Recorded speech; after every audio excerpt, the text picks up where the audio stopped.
Good morning, everyone. Thank you very much for joining us here on our weekly Thursday morning webinars. We've got a jam-packed topic today. So there's a lot to take in. There's two panels on two core topics, as well as two presentations. So I'm keen to jump into it, as I can see participants are still coming in. So the first panel will be looking at identity with a little introduction from myself in terms of just an industry overview, but also a introduction to where we are on Project Rearc in terms of status, and just a reminder of what we're up to there with IAB Tech Lab and all the different IABs. And then I'll be joined in a panel by Adele from Index Exchange, Lachlan McDivitt from the Trade Desk, and Dylan from Finecast. And then the second topic, we're looking at the impending release of iOS 14, which the Data Council felt it was really important for us to provide as much constructive advice as we can upfront on this topic and the impending changes. And what we'll do sometime, maybe late October, early November, is run a little sort of retrospective and update in terms of what some of our members and Tech Lab have seen, and again provide further guidance once we're sort of 6 to 8 weeks into it. And this panel, Amit will provide an introduction, a Tech Lab view of the main considerations, and then we'll hand over to our CEO, Gai Le Roy, who will moderate the panel, along with Amit and Richard from InMobi and Jahn from 7 West Media. So quite a lot of information to take on today. All of the information, the collateral, the recording of the webinar will be made available to you all next week. Worry not. So any of the information, there's quite a lot of words on my slides, which frankly is quite unusual for me. I like to just shiny pictures normally, but you can review it all retrospectively, don't worry. And for more information, you can always please look at our data handbook, which we produced earlier this year in July, and you've got all the definitions and introductions and more information there on all the key topics in relation to data for digital marketing. For anyone wanting to provide questions into the Q&A, we're going to try and weave them into both panels, but there will be some time at the very end where we'll take those on. And if there's not enough time in the panels themselves, we're going to produce a Q&A online, an article with a response to those questions, so don't worry. But for now, just as a quick introduction, a reminder in terms of how IAB Tech Lab define identifiers specifically into 3 types. So your assets in terms of your creative IDs that you'll see as asset IDs running through reports, IDs in relation to the various businesses involved, whether they're publishers, media owners, or advertisers, marketers, and brands, with the enabling vendors as intermediaries. They're all IDs that are classified as businesses, and you'll find those definitions in the handbook.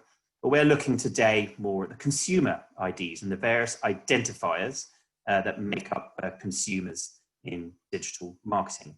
So there's various identifiers that come through different device types, different devices specific to whether it's IDFA, for instance, with Apple devices, with Android, Google devices. It's various different devices within web environments that generate cookies, which we're looking at closely today. But bear in mind the other types of identifiers you can have in terms of transaction data, whether it's profile user data that sits in databases, and whether it's analytics that's generated, that can all be collated together to be able to resolve into an identity. So it's the different identifiers that are utilized to create a unified identity or profile. So it's just distinguishing between what identity is and the identifiers that make them up.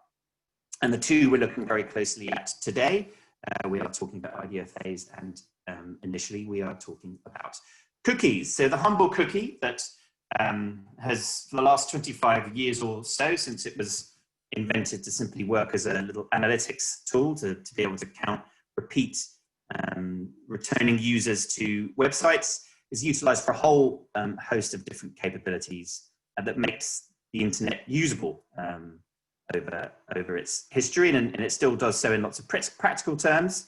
But from an advertising perspective, there's a key identifier that enables digital marketing across the open internet. It's the capabilities in relation to campaign management, targeting, attribution, measurement, a whole range of core capabilities that have been used so prevalently over the last 20 years or so, but increasingly for such a simple little text file solution that's really run its course. Time has come for us to work on an upgrade. One of the main reasons for this, other than the issues around robustness, is the change we've seen over the last 3 years or so with regards to all the major browsers gradually degrading their support of utilizing third-party cookies. To the point earlier this year with a range of announcements, a particular one from Google that pretty much set the timeline. So this is an issue that needs to be resolved. Third-party cookies will no longer be supported in 2022, so the clock is ticking.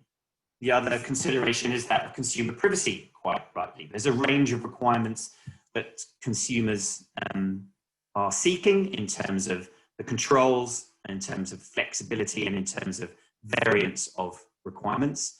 And this has led to increased legislative pressures and decisions that we've seen with a whole wide range of approaches. Whilst consistent in its importance, there's a variation in terms of how it's played out, say, in Europe, what we're starting to see here in Australia with the ACCC, and even on a state-by-state basis in the US, where you've seen what's happened in California.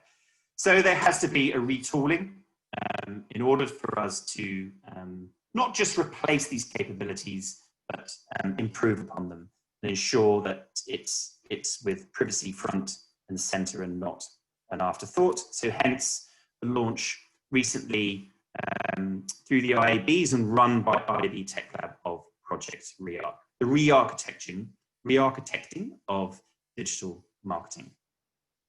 I just want to run through a summary of the approach here and status, just so we know where we are. A reminder that it's not the idea of a specific universal identifier or a universal ID being anointed as the global solution, nor is it a group coming together to build a universal ID.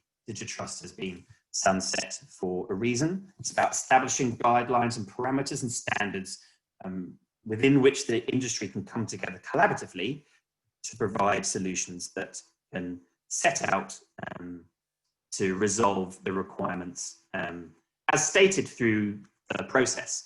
So there's 3 phases in mind, and it's fairly logical if you think about it. Be able to understand the problem in terms of the requirements and what those business cases are, the various technical alternatives and approaches that can be considered, and then ultimately looking at them and testing them out as working mechanisms. The structure is fairly simple in terms of there being 2 technical working groups, one focused on addressability, another on accountability with Tech Lab members. And there's a global task force that allows anyone to be updated in terms of progress, and then engagement through national and regional IABs, such as ourselves. So our council members are kept up to date, and any of those that are Tech Lab members are invited to actively participate in these working groups, which are keeping the product leads at Tech Lab incredibly busy. They kindly check in with us here in Australia every couple of weeks, so we do get an update from them, but the level of engagement is pretty impressive. The amount of activity is fairly inspirational, to be honest. And you can see it's a highly engaged global group. So in terms of status, as an update, with that phase 1, establishing what the problem is, the business cases, that's pretty much done from both the publisher business cases and the marketer business cases. And then covering off what the consumer privacy principles will need to be, and what the proposal template will look like. That's being done, and the stakeholder requirements and needs are ongoing, but there's definitely progress there. So the business case has been established. We're through phase 1, and we're now into phase 2, where those working groups are taking on proposals from across the industry. So for those of you working in businesses that haven't yet engaged in terms of a proposal, please get in touch. And for those members that have and know that you're working on proposals to be submitted, some of which have been made public, they will all be taken into consideration now, rest assured. And we'll see in the lead up to Christmas a bit more activity there. And we should be able to provide an update before Christmas, actually, in terms of the progress of reviewing those proposals. So it's just a reminder that it has to be done in a structured manner in terms of working out what the issues are. The various solutions that are being proposed or talked about will feed into the requirements, but also, of course, what the solution could look like, so we can provide the right standards and guidelines for the industry to follow. So for any more information, this deck will be made available. And if for any of our members just to get in touch for an update, we just wanted to let you know where we are with regards to project. So with that, I'll now invite the other panel members to jump in. So if we could have Adele, Lachlan, and Dylan come in, and I'll stop sharing this so we can see everybody there. So welcome, thank you very much. So we've got a bit of an update there in terms of where we are with Rearc, and Lachlan, the trade desk, have recently been quite public about working on a version 2 of your unified ID solution. Can you talk us through this a little bit more, please? Yeah, thanks, Jonas. Morning, everyone. So with Unified ID 2.0, we're building a replacement for the cookie. It'll be addressable, it'll enable addressable marketing while also upgrading privacy controls for consumers. It takes the design outlined under Project Rearc, and we've committed engineering resources to bring this to life. It will be open source, interoperable, decentralized, and free for participants. It also won't be run by the trade desk once we finish building it. So at the heart of it is an email encryption service that converts to an anonymous ID. Many brands and content owners have access to email addresses today that they can convert to an ID under this framework. For those publishers that don't have access to that data, there'll also be a very lightweight SSO that we can use to identify users. That doesn't mean, though, that everyone will need to log into every website they visit. People will need to verify their email address one time with one content owner. And then moving forward, they can agree to consent via a toast overlay that will pop up for the first time you visit a new site. And that toast overlay will better articulate the value exchange of the internet than we have done previously with things like GDPR, which is users will see a lighter ad load, more relevant messaging in exchange for free access to content. So with adoption, we'll have media which is 100% addressable, meaning higher CPMs for content owners and better value for brands. And consumers will also get a privacy portal that gives them full access and control over their data set.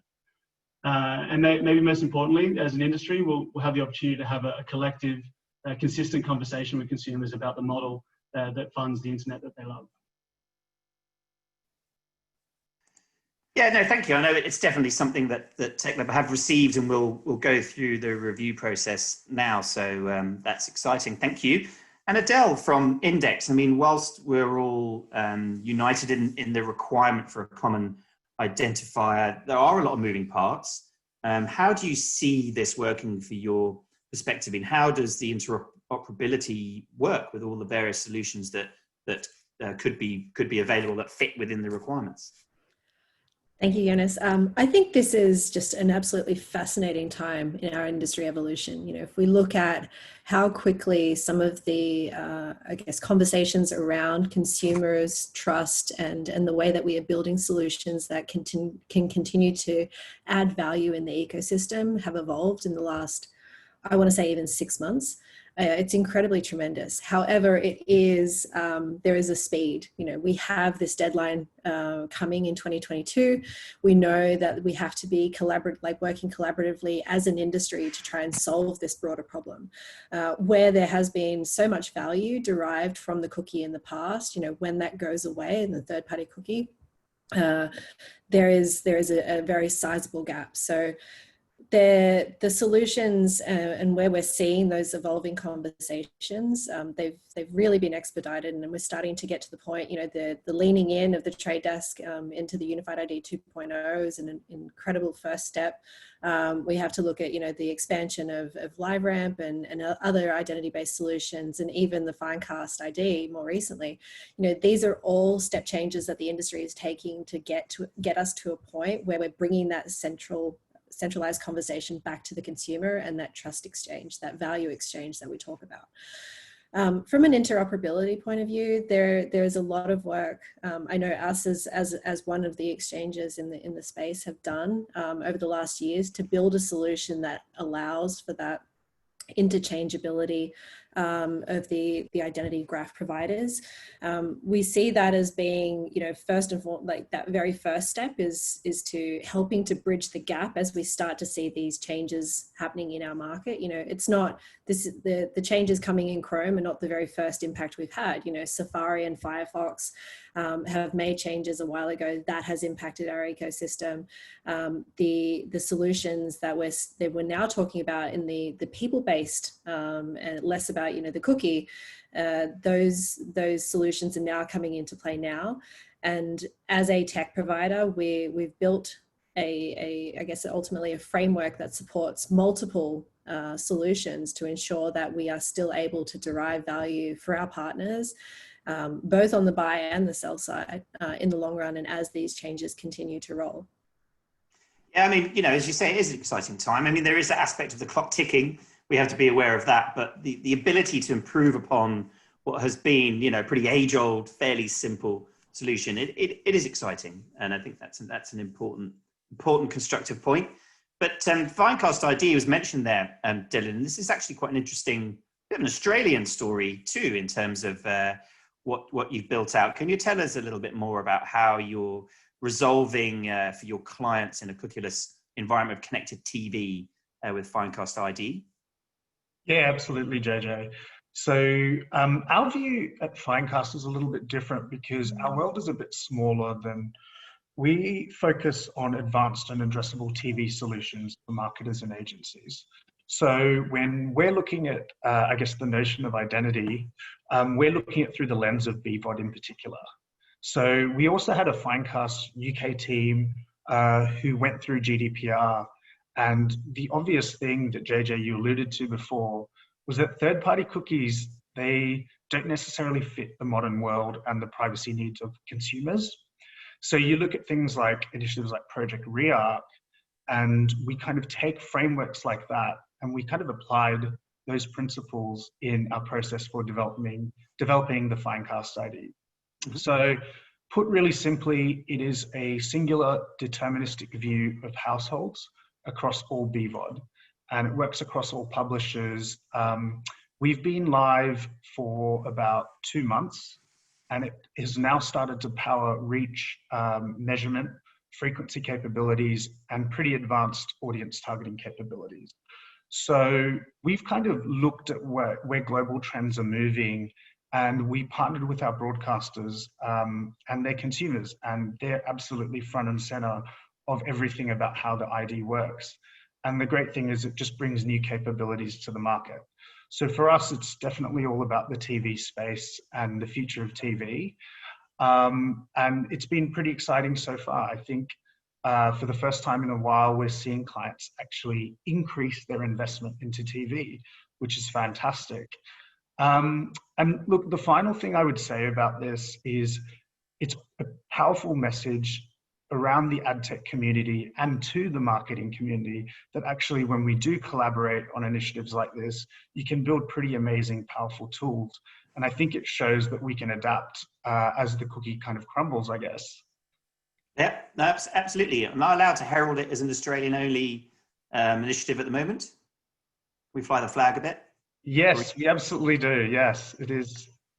So it's fantastic. Excellent. Lockie, going back to your Unified ID project, there's been quite public about its open source nature. It's naturally sort of collaborative philosophy almost. If you could tell us a bit more about how you've approached that and how that actually works in practice.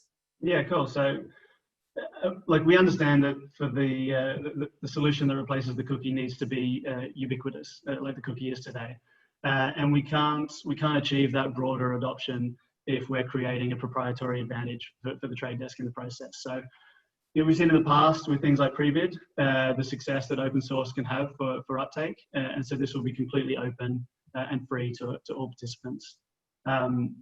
That's not to say though that this is the only solution in market that we're discussing here. We don't need one ID to rule them all. A few is good, a lot is bad. So we will be fully interoperable with those solutions in market, such as LiveRamp. So also we won't own this technology. We don't want to run it for the same reasons in terms of that getting that broad adoption. So we're building it to hand it back to an independent body for running it and maintenance, to run the auditing process. To be a participant, that you'll have to adhere to a strict code of conduct in order to get access to that encryption key. And finally, it means that we're no longer reliant on the browser and their roadmap to do addressable marketing. We firmly believe that when we work together, the open internet is a far larger, more dynamic, more creative place than any walled garden. And we've proved the value of that collaboration in the past with things like Unified ID 1.0. So very much looking forward to what we can achieve with 2.0. Yeah. And look, Adele, I mentioned the clock ticking and also the aspects where we have to have a quite structured approach and the proposals that are starting to come in that can help feed into the various options that can fit into the guidelines and parameters to be publicized. And yes, there's an aspect where we've got to take our time and do it properly, but we also, how do we advise for the industry and say marketers and consumers and publishers to do now? What is there that you could advise for businesses to consider from this immediate standpoint, and how do we move forward from here? The very first piece of advice is lean in. Like, don't be scared of what this change is potentially going to cause. There is a lot to be learned. We're all learning at the same time as well. Like the industry is evolving so rapidly. These changes and these solutions are coming to the forefront of these conversations, weekly. So there is more to be learned about this. We should be leaning in, asking your partners all those questions. No question is too small.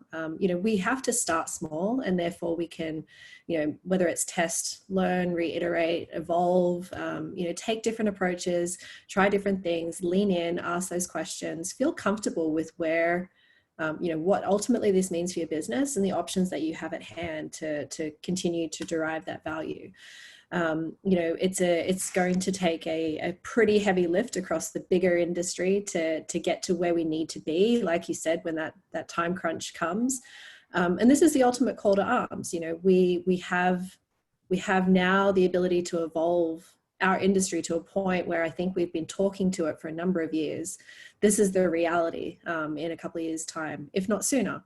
I do hope it becomes sooner, because that really does bring the user back into the center of all of these conversations. So lean in, ask the questions. No question is too small. And, speak to partners that maybe you haven't spoken to before. They may have a different viewpoint, a different approach, understand all of the moving pieces, and that will help, I think, ultimately, each business understand what does this framework and what does this model look like for them in the future, and how can they position themselves from a strategy and a business evolution point of view to a point that, you know, is placed to take the most advantage, or to make advantage, or to take advantage of the end game.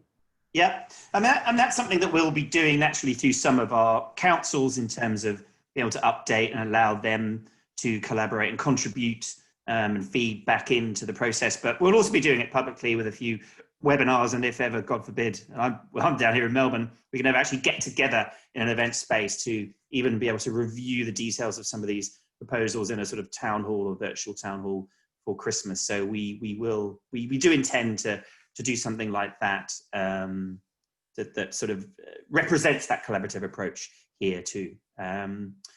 Now back to the Finecast ID, and you know, Dylan, something that's built out specifically for BVOD, but are there any plans to extend the approach to other environments, or to enrich what you're doing with other third-party data sources, or you sticking with this smaller sort of use case for the moment?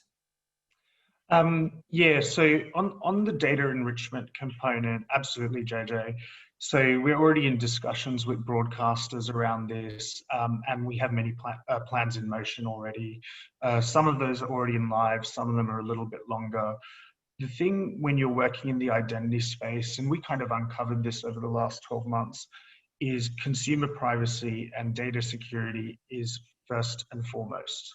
And it's not that it always hasn't been, but it's never been, I guess, this big a priority before. And I think this is the industry addressing that. So definitely yes to the data enrichment.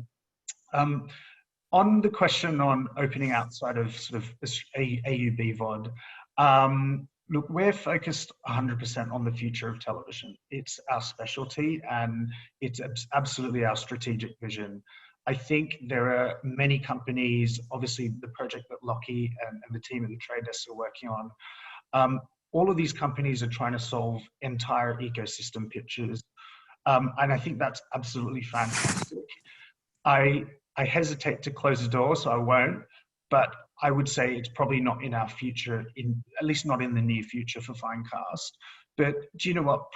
We'd probably be knocking on Lockie's door, or we're probably working with companies that are doing amazing work to do it across the entire ecosystem. But for us, to be honest, it's really simple. We just need to get something that works for our clients, that solves reach and frequency, that provides targeting, attribution, and all of the amazing capabilities in the TV space. And we feel like we've got it to a really good space. So I think focusing on just this one area for us, it means we've had the luxury of very, very fast and very nimble, and our clients can sort of access that today. So that's kind of why it works that way for us, I think. Yeah, it's currently a good, a positive story in the market. We saw it in our recent expenditure reports that came out, and we'll be focusing more on that particular topic a little bit more in the coming months. So please look out for that. But for now, for this panel on this topic, thank you so much. We're going to move on to the next section now. I'm going to bring in Amit to give us a bit of an update on all things iOS 14 and the Tech Lab view of the world. Amit joined us a few weeks ago, actually, on one of our AdOps webinars. So it's great to have him back as one of the senior directors of product over at Tech Lab. So Amit, please share away. You can kick me off. Will do. Good to be back, and thank you for having me back again. No, thank you so much.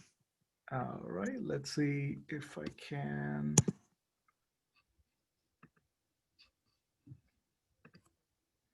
All right, does that look good? All good. All right, so hi everyone. Like Gigi said, I'm Amit Shetty with the IAB Tech Lab, and I work on our programmatic brand safety and anti-fraud initiatives. I'm going to cover. I actually realize I probably will not cover much about the Tech Lab, considering how JJ has talked about Project Rearc and the collaboration about the way the Tech Lab works with the regional IAB. So I will not cover that and take advantage of that time with some of the other slides that I have. I will cover the iOS 14 updates and some takes from both us and across the industry, if you will. And then I'll also give an update around the OpenRTB related OpenRTB updates that we are making to support some of the iOS 14 privacy features. So I'm going to skip through these slides. So the main set of updates around iOS 14 are, and these are the ones related to privacy and advertising. The first is the set of changes to the IDFA, and the IDFV is also something that's coming in over here. The second is changes around the App Store privacy transparency, as we call it. Third is around the app install attribution, and I think this is probably this is something that's, I think, very interesting for most people. I saw a question pop up about that as well. And then the last two, I'm not going to spend much time on, but these are important to be aware of. There is an option to control your precise geolocation so that you don't necessarily provide the exact location, and also a privacy report about tracking. So the first set is about the changes to the IDFA and the App Store privacy transparency.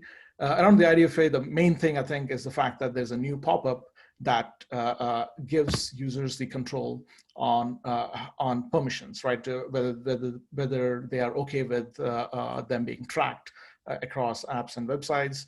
And there is a message that is going to pop up, though it is a little customizable, it's not very customizable. So that is definitely something that that everyone, I think, by now knows about and is already worried about. The second is a little bit more detailed authorization status. Unlike in the past where you just had a LMT, limit ad tracking, there's a little more detail around that. And then the third piece is the IDFV, which is the ID for vendors, where basically Apple has given some amount of has given something back in the cases where you don't have the permission to have an IDFA pass because the user said no, don't track me.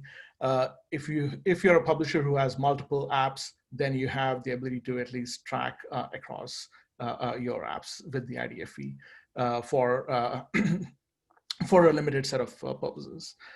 So that's the set of changes around the IDFA. And then you also have a privacy notice, nutrition label, as I think is being called, around how you need to be transparent about how your app is approaching privacy. Now, the interesting thing about this is obviously that number one, it's not really tied to any of the other industry conversations that we've had around GDPR, TCF, and so on. And it's also, I think this is very self-attested, so I'm not entirely sure what this is, but I suspect that this is more of a first step that Apple is putting together on this topic. The third piece is around the app install attribution. So obviously the then I want to answer that question that I saw too. The SKAd network API is what you're supposed to use for app install attribution, and the SKAd network API is really meant for exactly that, the app install attribution.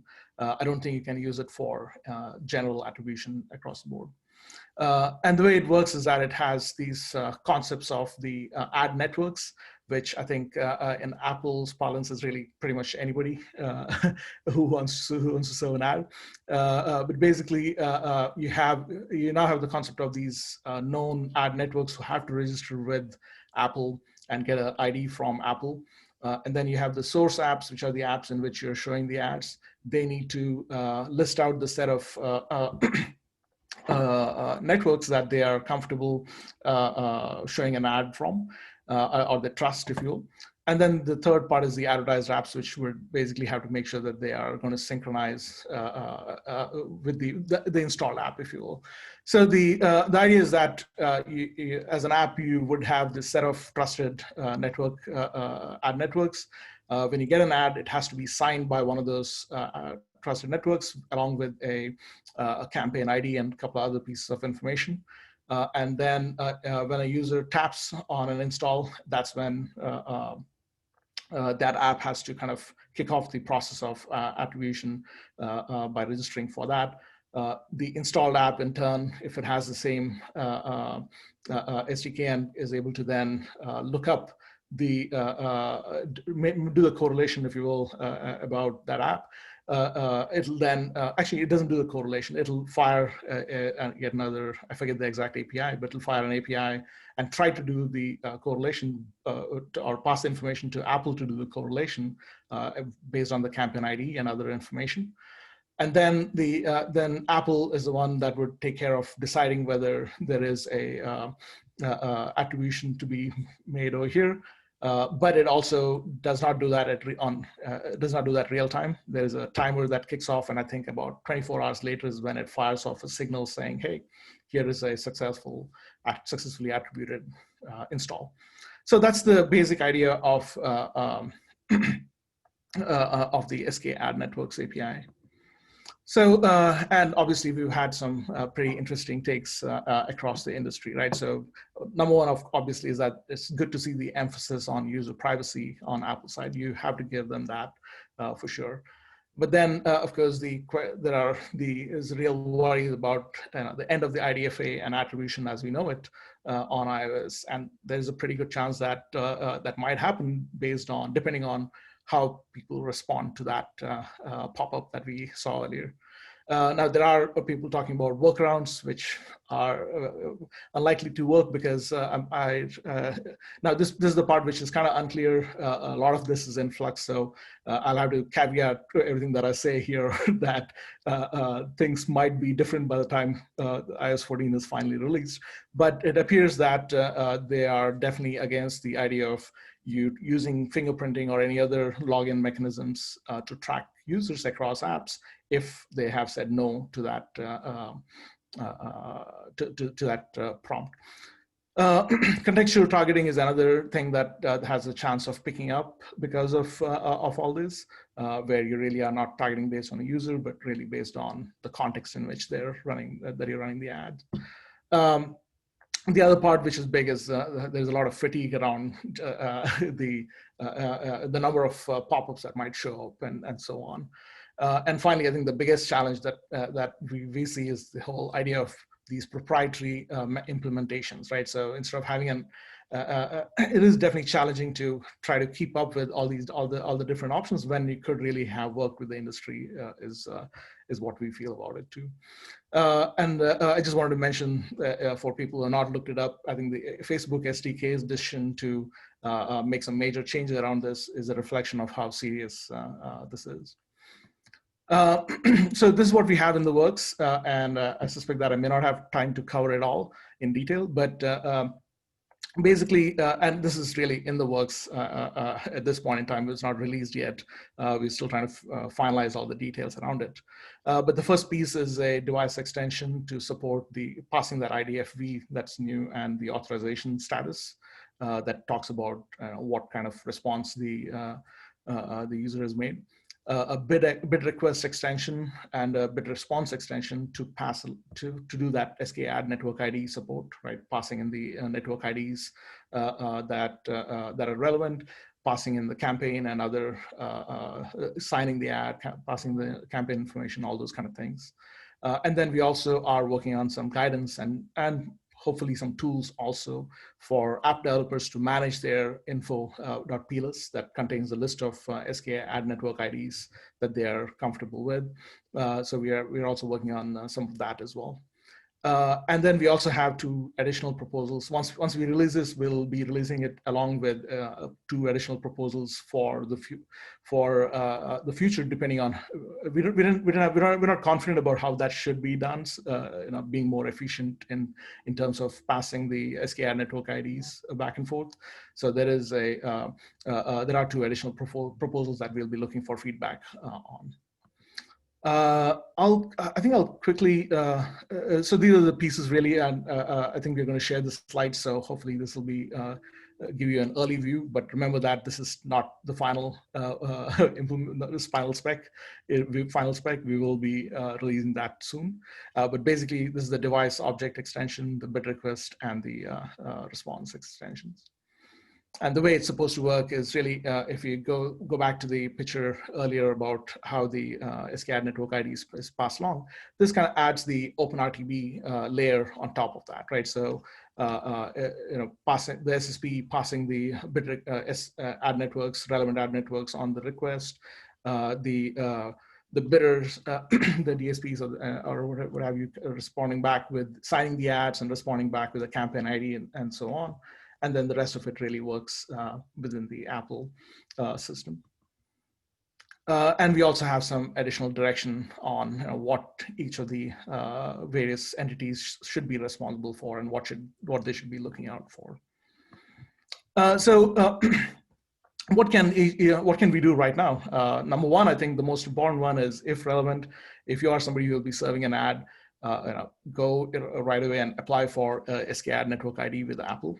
You really don't want to wait till the last minute to get that. If you are an SSP or a DSP, you should also definitely be looking at the extension, either join the working group or look at the extension once we release it very soon, and make sure that you're ready for that. Definitely join Project Rearc, because a lot of these things really do need to be addressed at an industry level, and that's where all those conversations are going on. And finally, of course, you got to wait and see really how all this plays out. I don't think anyone really knows about that. So that's all I have. I think if you have any questions, please do keep adding on to this, and I think we'll answer that after the panel.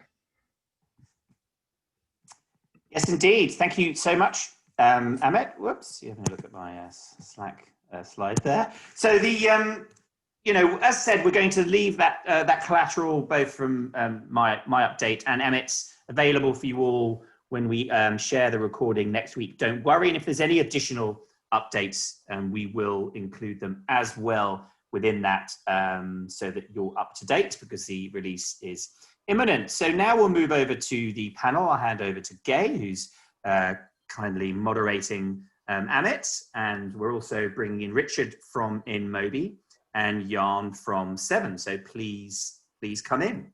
Thanks, Jojo. Whoa, Amit, that was heavy. As a non-techie, it was like I was trying to read those slides.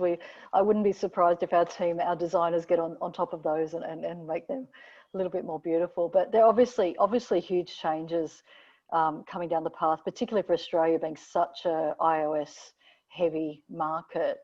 I've been reading a lot of discussion in trade that there's thoughts that some of these changes will be delayed. Is that just wishful thinking on behalf of the industry? So first of all, I wasn't kidding about just copy and pasting all the specs in the slides, was I? So I obviously we don't know exactly what's going to happen, but based on history, I think it might be wishful thinking at this point. I mean, we should just plan that it's going to happen. Yeah. Yeah, I think so. I mean, if I go back to my time at Yahoo, and when we were looking at when Apple was talking about changing the support for the device ID, right? So it used to be that we used to use the device's ID itself, and everyone was really questioning, well, will they really make that change? And they did. I mean, it definitely did take a lot of effort in the industry to kind of change behavior and all that, but they did do that. So I suspect the same is going to happen here. Now they probably will. I do think that they have to think through a lot of the details. They have to work through a lot of the details as we go. That I think is definitely true. I don't think this is going to be the one and done kind of a deal at all. But I do think the major changes are happening. Yeah, thanks. Jahn, as one of the largest sort of publishers in market, how are you guys thinking, both I guess from a content provider, but also dealing with clients and building out for the future based on these changes? Well, thanks for having me, by the way. So we've been working on our sign-in strategy for a while, and signing onto 7+ is compulsory on nearly on all of our platforms now. This enables us to use our login IDs as the supplementary PP IDs alongside with the IDFA or the advertising IDs currently. So PP IDs is, I guess it's like similar to IDFV. PP IDs are publisher provided ID, so it's 7 or publisher specific, and it enables us to target first and second party audience segments. Also helps us with our frequency of our campaigns across our platforms. On the other hand, if you are using GAM, you will realize Google silently put another supplementary ID, which is called session ID on video ad delivery. There's not a lot of documentation at this stage how Google will utilize this ID, but their documentation mentions they will use it for competitive exclusion, frequency capping, and related features. So this is a new ID. So if you're using GAM, have a look at your documentation in there. All that said, I think with this change, we will see a decline in usage of third-party audiences and retargeting across apps on iOS, yet again, after privacy law effects. In my opinion, first party and second party data usage will rise, and more importantly, contextual targeting, I think, will make a bit of a comeback and will have more value. Good for us old timers. We remember how to sell on context. Richard, there's obviously some interesting challenges between consumer privacy and user experience that seem like they're only going to grow with some of these changes. Have you got any theories or data in terms of consumer opt-in in this area? Yeah, I mean, it's to the point that Amit mentioned, there's a number of proposals that have gone out there right now, and everyone's reacting in slightly different ways, depending on where they sit in the supply chain, if you like. So for us, we do expect the opt-in to be low, and that's specifically because Apple's taken quite an aggressive stance to this, as opposed to in the cookie-based world, there's been more, it's simpler to opt-in. As well as there's also that continuation of if you actually continue to consume this content without making a decision, that's a de facto opt-in in that space. In the iOS space, it's quite definitive. So we're seeing it as quite low. We're also looking at the fact that one of the prerequisites is that every publisher must implement the app tracking transparency framework before iOS 14 comes in. Because if they don't, what happens is that a user that upgrades to iOS 14 and the publisher has not input that in, they will not be provided with a pop-up to opt in or opt out, and consequently everyone will be opted out. So there's a structural thing there that is a requirement upon the publisher. So a lot of what we're doing is working with our publishers to make sure that they're aware of these things. And the fact is that there are things that publishers can do. One of those is obviously to make sure that there's a meaningful value exchange, in receipt of the data and the content that's often provided in the free or freemium space. The other is that they actually have a choice as to where to put the dialog box in terms of the permission. So when it pops up, if you put it straight in at the beginning, you can either end up with a zombie opt-in where people just click these things because they're there, or they're very alert and they switch off. But if you actually, there'll need to be some testing to where in that first session experience should it be placed in order to make sure that, people know why they're consuming and why they're signing up to, because they've got a loyalty to that respect of that. And I think the third one there is around, Amit touched upon it, the ability to customize it. So rather than have quite an abrupt Apple message that comes through, is actually taking a more personalized approach to that. There are things people can do once the permission box has been raised, because for every single app, a user will receive the permission box once only in the lifetime of that app. So it is really important to get it right from the offset.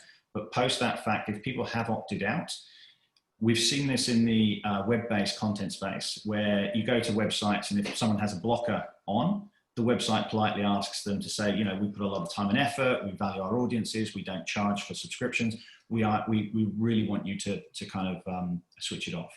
So we do expect there to be, 2 opportunities post the decision being made by the user, where a publisher can have a dialogue with the consumer, educate them to return to the settings, switch certain things on that helps that publisher, and likewise incentivize first-party data on that side of things. Yeah, it'd be interesting to get some of it, and it's probably a job for the IAB, locally and globally, how some of that messaging's worked in the browser-based world, and sort of best practice there that we can, you know, for the right, it's got to be tailored for the different publishers, but get that right sort of discussion and wording, because often it can get very legalese. And I think to the point you referenced, what would be the kind of estimates in that kind of space? I mean, depending on who you look at, the Australian market tends to swing between like 45 and 55% for iOS. We, as an exchange for InMobi, we tend to see more iOS in this market than we have on the Android side, but only to a slightly 60-40 kind of spin in that side. But Australia as a tier one market follows closely to markets like Japan and the US in terms of the iOS tilt. And I think the key thing around here is, and I saw someone make a comment about what the potential percentage opt-in rate would be. There are other factors like how many publishers are going to be enabled and ready for a user to make that decision is going to be a key plateau. The second factor is that when iOS 13 launched in October of last year, around 50% of people actually upgraded their operating system within 26 days. So it is pretty fast on that side of things. Over a 12-month period, it's around, I think, 81%.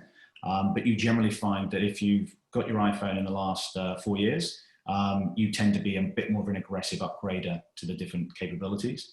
Though it is interesting to note that from an iPad lens, there is a difference. iPad actually only scaled to upgrade the operating system to about 30% in the same time period over there. So they're obviously slower to adopt on that side of things. The only last point I've got as far as percentages go is that when we look at things like limit ad tracking that was introduced, I think back in, I might lean on Amit here, it might be back in a while ago, let's put it as. We've got numbers that say that the US looks, you know, people that without any pressure have actually limited their ad tracking to about 30%. And when we compare that, let's say for Australia specifically, we've looked at what we do across the InMobi exchange. And at the moment, we probably have about 15% of our iOS users that have limit ad tracking. So it's good in a way that it's lesser than what we see an advanced market like the US doing, but there isn't a single fix to this kind of thing. It is going to be a couple of factors. And obviously Apple themselves may not actually keep with what they've got. There will be some changes, I'm sure, that come through the line. It's still a big chunk of people that, you know, are still consuming the media, seeing some sort of ads that, you know, it's the missing piece of the puzzle for the buy side as well. And I think it's just important to note, it's only the personalization that's going to be limited. It's not that people that opt out won't see ads. And I think people forget that fact. It's not a blocker. You'll still see the same volume of ads. The only key difference is it's the personalization that will be different on that side. Amit, from what you're seeing in market and what people are talking about in the US, are you seeing any innovative approaches in terms of that discussion of personalization directly with consumers, or the way it's being? I think Richard kind of covered that as well. So basically, it's all about the kind of the amount of flexibility that you have is sort of limited, and as far as the messaging goes. But I do think that there are most of the conversations I've heard is more around kind of trying to educate the users, trying to make sure that there's a simple message that comes up before that pop-up shows up, right? So to Richard's point, to explain to them maybe, hey, it's not like you're going to get fewer ads if you reject this. It's just that it's not going to be personalized. We cannot do frequency capping, those kind of things as well. So I think it really does come down to that kind of a thought process and you know what you can do with that. And I also have heard folks really saying, you know what, this is. We already know that the IDFA is kind of going to be useless, and so we are going to just ignore that entire thing and focus on other strategies like the contextual targeting and other things to move ahead. And I think this is also where one of the important piece of the content taxonomy, which we're working on, is I think going to be a little more important as we go forward. Cool. Jahn, can I give you a political question? The controversial question. Sure. I don't know how this is the headline, right? This is your umbrella headline. No, joking. Do you see, I guess, this move by Apple as in the spirit of consumer first, or is it another, I guess, environment sort of control factor? Where do you see this sitting? it's my opinion, Yeah. obviously, but it definitely doesn't seem very collaborative. I think they're trying to leverage the situation to get a better market share in ad market. It's known that there's some friction between three giants over like news, so it looks like this change is a bit of a stab at Facebook and Google, especially Facebook Audience Network and Google AdX, really. For us publishers though, like we'll just have to accept and adapt, obviously. So I would suggest to you know, the publishers, like work on your sign-in strategy. If you're not like, you know, look into publisher provided IDs if you haven't already, and work on your first and second party audience strategy, as I would say.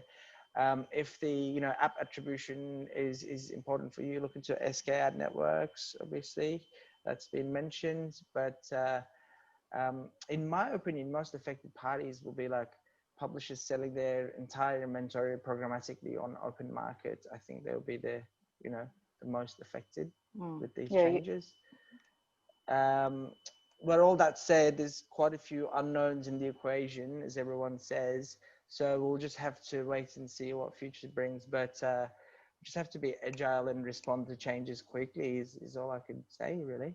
Yeah, well, I guess you guys are lucky. Publishers with that close, trusted relationship with consumers are in, correct, as with all these changes, in a better position. Richard, really quickly, because we're nearly out of time, but I guess on the attribution side and the SK ad network side of things, so we've talked a lot about the publisher side, but on the buy side and that attribution piece, how are you advising, I guess, the buy side to deal with patching together all these different pieces? So to be honest, the IDFA is primary purpose is identity, efficiency, and the attribution, which effectively means that they're the three things that are going to get impacted. So obviously on the identity, the targeting becomes much more difficult.